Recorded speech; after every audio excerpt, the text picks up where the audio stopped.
Hey, what's going on, guys? Welcome back to another video where today I have a turtle with me. It's something Matthew wanted me to have with me for this video, but in all seriousness, we are going to be finishing MatPat's theory so that we can continue what I have planned next for this channel, because I finished Doki and I went through Yuri's route and went through the whole thing of sadness. So yeah, let's get into it. Roll intro.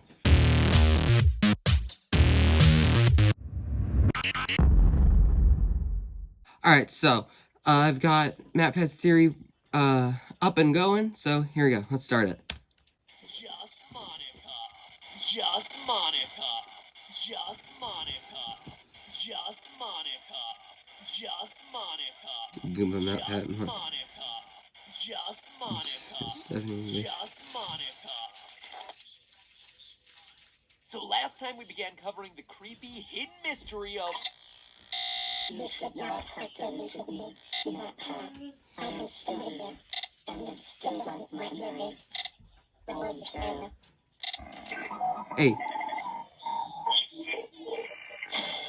Hello, Internet! Wow. Welcome to Game Theory, and my apologies for any technical difficulties we may be having during this series. So in part 1 of this theory, we start to unearth a horror game hidden underneath the cute facade that is Doki Literature Club. We found a letter hidden in plain sight alluding to human experiments and cults, all topics that appear in Yuri's book, The Portrait of Markov, a book that just so happens to have a mysterious eye on the cover. This all led me to concoct a theory that the 4 girls from the club are actually characters from another game. A horror game, in fact, being produced by Team Salvato, and that this is the reason that Monica turned sentient in Doki. Her AI isn't meant to be contained in a mere visual novel game. But today is where things really start to go off the rails as we dive deeper into the Portrait of Markov mystery and cover the game within this game that's itself hiding a third game.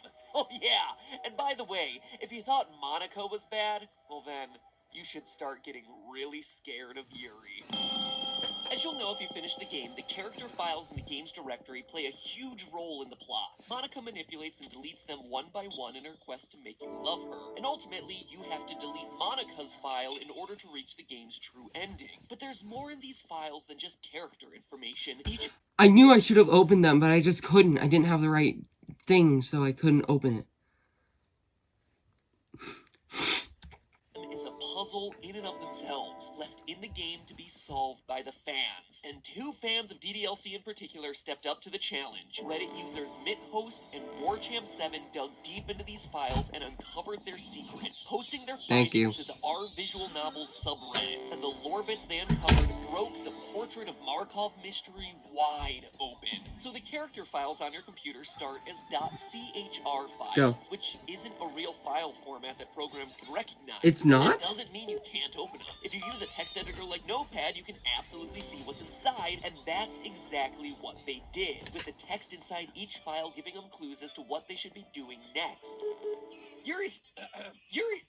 Something about this visual novel makes me go through puberty. Yuri's file was the easiest to crack. It started as a bunch of random letters and numbers, but that pile of letter vomit was actually text encoded in base 64. It's an encoding technique that converts binary data into text, specifically ASCII text, the same stuff that Bob built his army using a few years ago on YouTube. That may sound like it's really hard to decode, but all you have to do is copy it and paste it into a base 64 decoder, like this one right here. When you decrypt Yuri's file, you'll see that it's actually a short story, a creepypasta which the game's director Dan Salvato confirmed that he wrote over 2 years ago and just stuck in the game as an Easter egg. It's a spooky story to be sure, but it seems to be just that, an Easter egg, a red herring. It is nothing compared to everything else hidden in these other character files. Natsuki's file came next, which, when opened in a text editor, gave the clue that this should be opened as a PNG file. Changing the extension resulted in this odd discolored image. But for anyone who's had some experience playing around with Photoshop, this color scheme may remind you of what happens when you invert the colors on a picture. It produces those signature blues and grays. So reversing that inversion, the picture suddenly starts to look like a real picture. And not just any sort of picture, a face. Rotate the image and wrap that texture around a 3D cone, then look at the cone from above, and it turns into an image of a mysterious blonde woman with whited out eyes. This woman doesn't resemble any any of the other characters in the game, or anyone talked about by him. So perhaps then she's a character from the other game being developed by Team Salvato. Maybe it's Alyssa, the girl suffering the strange illness that we heard mentioned in the letter found in the last episode. Monica's character file, when converted into a PNG, turns out to be an image of a ring with a square of black and white static in the middle. But that's not just any static, it's a QR code. Was what I initially thought, but nope, it's actually way more complicated than that. And huge compliments to the guys on Reddit for solving this one. It's actually binary. Computer language. It's a bunch of ones and zeros, where one number is represented by the color black, and the other number is represented by the color white. So what MidHost did was to take those black and white pixels and convert them line by line into strings of binary. Oh my gosh. Props to that guy. I could not, well, I could probably do that, but wow. Whoa. It's into alphanumeric text using an online converter, which resulted in yet another pile of letters and numbers. But these should be starting to look a bit more familiar, right? It's more base 64 code, which, when converted, reveals a note that really starts to bring all this together. Can you hear me? Who are you? I can't see you, but I know you're there. Yeah, you can definitely hear me. You've been watching for a while now, right? I guess I should introduce myself or something. My name is... Actually, that's stupid. You obviously already know my name. Sorry. Anyway, I'm guessing if you were able to put a stop to this, you would have done it by now. I mean, I know you're not, like, evil or anything, because you've already helped me so much. I really should thank you for that. For everything you've done. You're really like a friend to me. So, thank you. So much. I think more than anything else, I really don't want it all to be for nothing. Everyone else is dead. Maybe you already know that. I'm sure you do, actually. But it doesn't have to be that way, right? Well, there's a lot of stuff I don't understand. I don't even know if it's possible for me to understand it, but I know that this isn't my only story. I can see that now, really clearly. And I think everyone else has had that same kind of experience. Some kind of deja vu. It's the third eye, right? Anyway, I could be totally wrong about this, but I really think you might be able to do something. I think you might be able to go back, or however you want to put it, to go back and tell them what's going to happen. If they know ahead of time, then they should be able to avoid it. They should. If they remember their time with me in the other worlds, they should remember what I tell them. Yeah, I really think this might be possible, but it's up to you. I'm sorry for always being so, never mind. I know that's wrong. This is my story. It's time to be an epic hero. Both of us. 2018. Wow, that is a lot to unpack, so let's get to it. First, it seems pretty clear that this was written by Monica, as evidenced by the "you've been watching me for a while now," and "you already know my name" lines. It also seems to be written after Doki Doki's true ending, where she destroys the game. Notice how she comments that there's something you as a player can't stop, something that's killed everyone else, which is why she destroyed the game in the first place. But now come the bizarre parts. She says that she's experienced some sort of deja vu, and that this isn't her only story, supporting the idea that she's coming from somewhere else, perhaps, once again, a different game. And it's not just her either, it's all four of them. Quote, everyone else has had the same kind of experience. What's most exciting, though, is her suggesting that perhaps we as the player can, quote, go back and tell them what's going to happen. If they know ahead of time, they should be able to avoid it, meaning that we're going to be tasked with trying to jog their memories, or that in this new game there'll be some sort of Easter egg calling back to the events of Doki Doki. Quote, if they remember their time with me in other worlds. Other worlds, like other games that these characters have been used in. That maybe we can do something in these other games to warn the girls and prevent Doki Doki from ever happening in the first place. Wait, that was Natsuki's death like that? And the conclusion is pretty much the most blatant. Team Salvato has another game coming in 2018, and in this game, Monica isn't the villain. She's the hero. Of everything in Monica's letter, though, one reference in particular really stands out, blaming this deja vu on what she calls the third eye. And it's not just Monica either. This third eye is hidden throughout your time with the literature club. During Act 2, you're always given 2 regular poems. Once the game starts to break, the first poem that Natsuki gives you is a string of random letters and numbers. That's the base 64. Which at this point we're old pros at decoding. Using base 64, the text reveals a creepy hidden poem titled Open Your Third Eye, which describes the narrator taking pleasure in stabbing someone to death. The second poem Can I go back? Which Open your describes third the eye. I can narrator feel the taking tenderness pleasure of in her stabbing skin through someone to the death. knife as if it were an extension of my sense of touch. My body nearly convulses. There's something incredibly faint, deep down, but that screams to resist this uncomfortable pleasure. But I can already tell that I'm being pushed over the edge. I can't stop myself.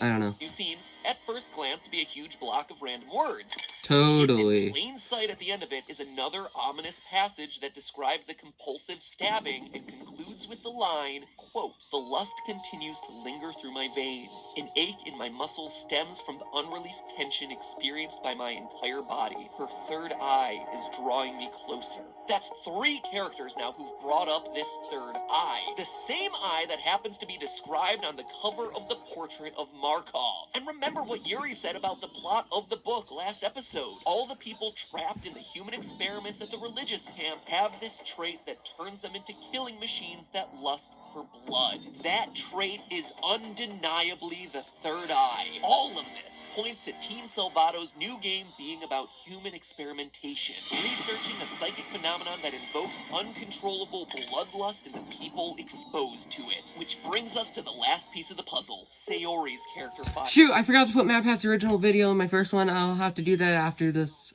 when I'm done here. I could probably do that right now. Nah, I'll do it later. Which is by far the trickiest to decipher. In order to unlock its secrets, you need to convert it into an OGG audio file, which sounds like a lot of random noise at first. Oh, there's this thing where you put it into a thing and it makes words.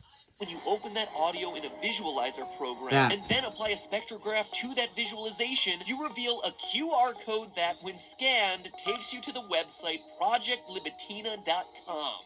Whew, that is a ton of work just to reach a page of plain text. But the information contained within that text is eye-opening. Third eye-opening, that is. Saw that one An coming. examination report dated January 5th, 2004, which describes horrifying experiments being performed on a 3-year-old psychic girl with the first name Libitina. Her last name is left blank. Another blank name appears at the bottom of the page. Another subject who was terminated earlier. Based on the context of the redacted poem we covered last episode, it's my guess that this girl is Alyssa. Even the number of letters in Alyssa match the number of redacted letters in the name. That's far from the only parallel to the portrait of Markov that we see here, though. A note to the head doctor at the bottom of the page reads, quote, "You are choosing to avoid the measures necessary to prevent a repeat scenario, Doctor. Will you not have as much faith in your personnel as you do in your God?" End quote. Yuri says that the book is set in a religious camp that was turned into a human experiment prison. Oh, which lines up religious. pretty well with this mysterious doctor's reported devotion to a god of some kind, and the redacted poem's allusion to joining this mysterious family. Judging from the various notes on this webpage, the tests performed on the 3-year-old were all about activating Libitina's third eye, that lust for blood, which proved successful, but then, based on the failed test results, Libitina is then unable to suppress. But not only are we getting more and more clues as to the next game Team Salvato is working on, we're actually seeing exactly how our favorite clubmates are going to fit into the story, because I am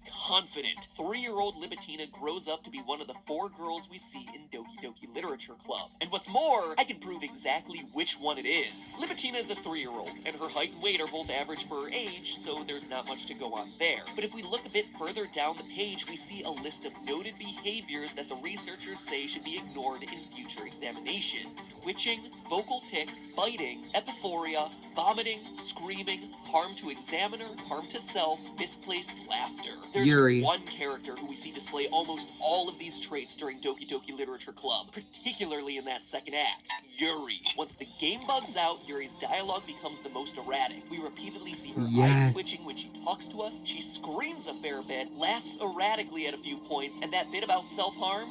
Hell, I don't think I need to explain that one. But these aren't the only clues that we have to go on. There are 2 more things that absolutely confirm that Yuri is Libitina. The first is her age. Libitina was born January 5th, 2001, which would make her 17 years old in 2018, the year that Project Libitina is set to release. As the only member of the Literature Club in senior year, Yuri is the only one of the girls in the right age range to be Libitina. But there's also one more piece of crucial evidence that absolutely clinches this theory. And the evidence isn't found in the game itself, or even in its data, or a random hidden webpage, but rather in the Doki Doki Literature Club merchandise store. Yeah, Oh my this gosh. game is hiding clues in more places than Scott Cawthon. Team Salvato might not be offering much in terms of merch items, but the few items that are present reveal some very interesting details. So let's look at the posters. What the? 4 of them are simply CG of each girl taken straight from the game. Nothing too exciting there. Another 4 are creepy original artwork featuring iconic quotes from the characters. Between all of these, there's this running motif of the girls being tied up in a red string. Even Monica has a bow wrapped around her, but Yuri doesn't seem to possess these strings. In fact, all of the red strings seem to be emerging from her heart, from this flower, whatever this is, ensnaring all the other girls. And In the song Just Monica, they showed like how they have like red strings showing. So do you think that's where they got it? I'm gonna tell everyone inside my head. My heart pounds, I love you. illusion to Libetina's psychic influence over everyone else. But if that doesn't convince you, there are 2 more posters for sale featuring original artwork. One of these is a surprisingly cute picture of Monica handing you the song she sings you at the end of the game. I love that It's very song. cute. The last poster, called Yuri Unhinged, is a bit What? different. And when I say a bit different, I mean completely different from anything else in the game. Well, first or off, on the oh my gosh, there's a third eye right there, like on a poster. She has a knife pointing at her finger, so. Shows the quiet bookworm Yuri sitting in the classroom at sunset, toying with a knife. For someone unhinged, her posture seems oddly relaxed, even confident. In fact, it's the most confident we've ever seen her. Like she's in full control of the situation. And behind her, we see all sorts of ominous text scrawled on the blackboard. To her Photoshopped? right, we see a poster. A poster with a big ol' Illuminati confirmed eye in the middle and the words "Help Me" scribbled along the top. This is the third eye, Yuri's third eye, and this is the only artwork where we see it depicted. Illuminati confirmed, Yuri as Libetina confirmed. Doki Doki Literature Club isn't just a free game made to promote Team Salvato's upcoming horror title, it's a part of Project Libetina. Monica is the upcoming game's protagonist, while Yuri is the monster at the center of the story, Libetina herself. This is why Yuri was so attached to the Portrait of Markov story. It is her story, and the disconnect from being put in the wrong game is the reason that Monica becomes self-aware. But hey, that's game theory.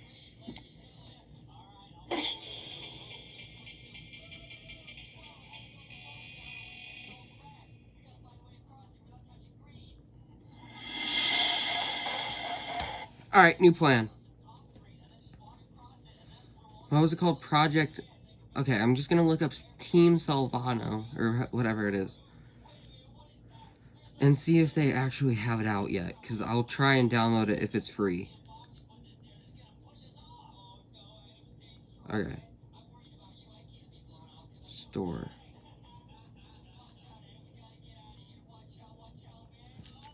Team Sal... Okay, okay, Project Libetina. Okay.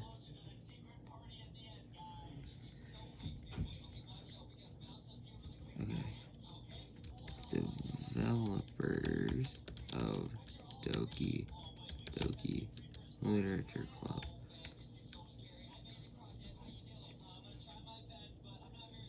Okay. Team Sal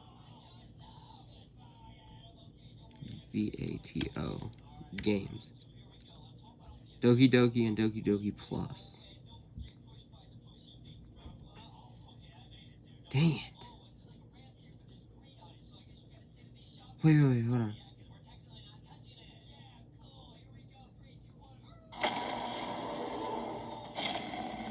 Oh, theory was okay. What an interesting theory that I want to be. I want Yuri. Great, now everyone knows. Just Yuri. How did she have 1.26K? Well, that was MatPat's theory. There has to be. It has to be here. by now, right? Doki. Doki.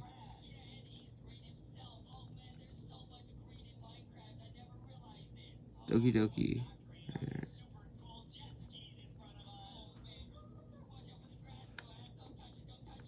Doki Literature Club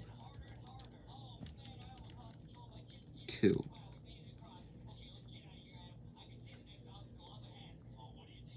Dang it.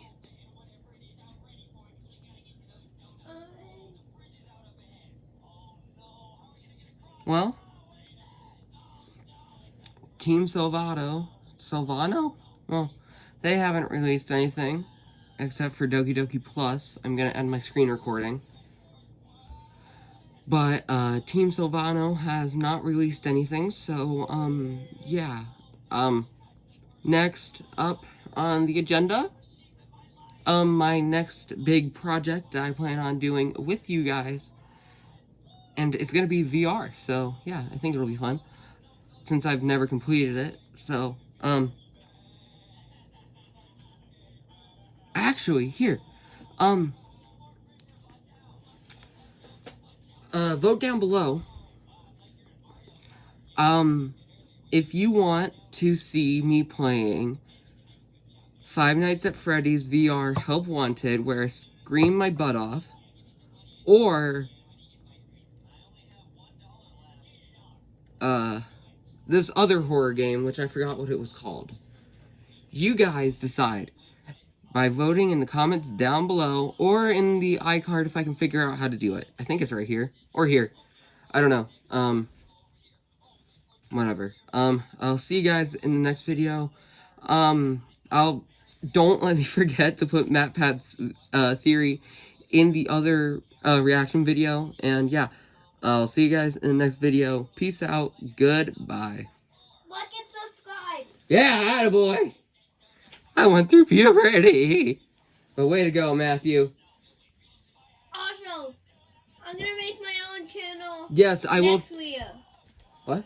Next year. Next year? Yeah, dude. Alright, I'm gonna get Matthew a YouTube channel eventually.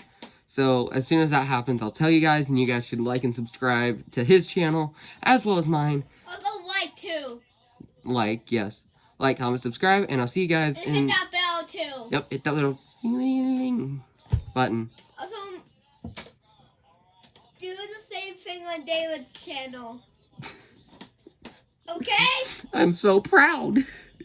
Alright, bye, for real. I'm ending the video. Anything else, Matthew? If you want to get your own Switch, Just go to Walmart. I'm not giving people Switches. No. Just get Unspeakable merch at www.unspeakable.com. That's enough. Bye.